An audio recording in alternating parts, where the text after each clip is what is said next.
and we want to continue the conversation by bringing in Julia, Sarah, and Joy. All three are moms, and we want to talk about how you are talking to your kids about race. So I'm going to start with Julia. How do the conversations go in your home?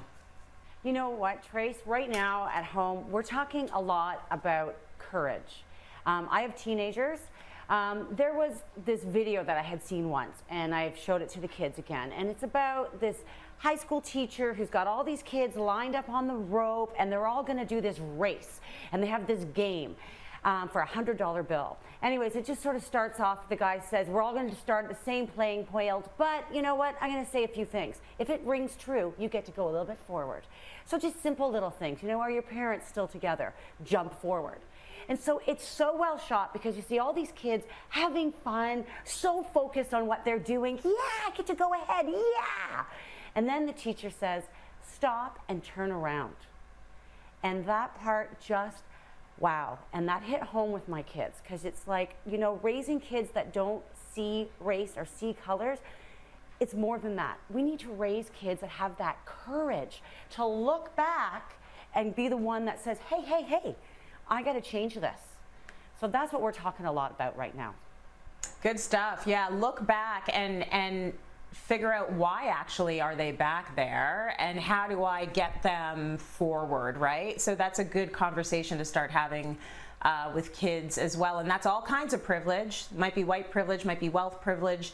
There's all sorts of privilege out there. So Joy, I'm interested in how you have started these discussions with Vienna, because Vienna's, how old is Vienna?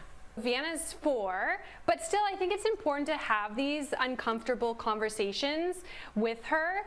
And so the approach that we've taken is we already have like a lot of books that celebrate diversity and talk about the differences between her and her friends and her classmates. So we've been really focusing on reading these stories with her and, you know, helping her celebrate this.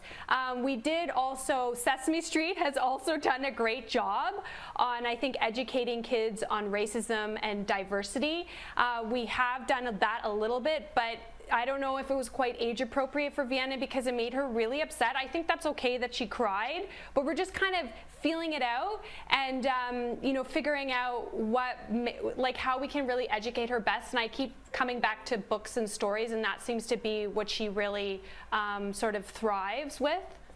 I think a lot of parents, the reason why there was so much hesitation in a lot of white families to talk to their young children about this is because of the tears and the being scared and the fear that comes along with it. So Karlyn, I would actually love for you to jump in and just talk a little bit about what happens if there are tears. Is that a bad thing? Does that mean you take your foot off the pedal, or is that okay and that's part of the process?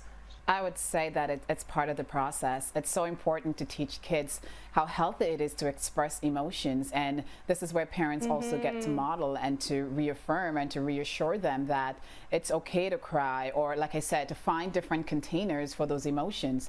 And it shouldn't only be for girls, it should be for both, you know, all genders. Encourage them to express themselves and to find different ways to communicate. And I'm a huge fan of also listening to them, listen to their questions really deeply. I learned so much from my nieces and nephews, and they teach me to look at things differently. So it's all part of the process. This is where the social emotional learning journey starts, and this is where we really get to create healthy, inclusive, courageous human beings. And this is an opportunity for white parents to actually really create the kind of legacy that they want their family to move forward as we continue to dismantle anti-Black racism in our society. Sarah, I know that you have been all over this. We've been, you know, messaging each other constantly, even before this whole sort of new pivot that we're in, where people are really doing a lot of self-exploration. And I know that you've been very committed to talking to your boys about this subject matter. So how are you talking to them about it, and how are they taking in the info? Well, like you said, these aren't new conversations for our family, but what I think's changed is that I didn't give them the sense of urgency that they deserved. So we're talking about a lot of the same things, but with more urgency. I'm giving them age-appropriate examples of things that have happened that are unacceptable. But one of the big things we're focusing on right now is microaggressions and those little things that people say and do every day that are racist behaviors and how to recognize it, how to confront people that are doing it, how to stop it, and how to maybe unlearn behaviors we have in ourselves. Anything that I'm learning right now, and I'm learning a lot, anything I'm unlearning right now, also a lot, I'm sharing it with them. As I learn and grow, I want them to see that they need to be doing it for themselves and applying it in their own lives. So it's been daily conversations. And yeah, that's the way it should be. I know we've talked about race ad nauseum in this house forever. And I remember being on the highway with the kids, and they were in the back seat, and I think they were still in car seats.